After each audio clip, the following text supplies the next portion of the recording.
Assalamualaikum warahmatullahi wabarakatuh. Alhamdulillah, pada kesempatan kali ini Petani Channel berada di persawahan. Karena di daerah Petani Channel sedang musim tanam padi. Kali ini Petani Channel berada di sawah milik Petani Channel. Pada hari ini Petani Channel melakukan penanaman padi dan yang sebagian sudah siap kami tanam. Nah, ini teman-teman.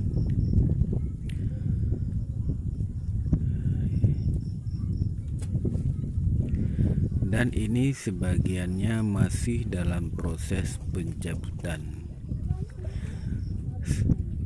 Rencana kami siap dicabutnya nanti. Bibit-bibit padi ini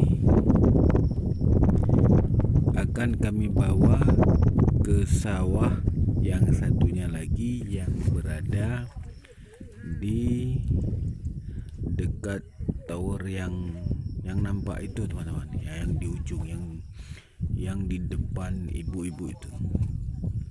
Nah, mari kita, teman-teman, Petani Channel ajak melihat proses penanaman dan pencabutan. Kalau dia boleh mengelain.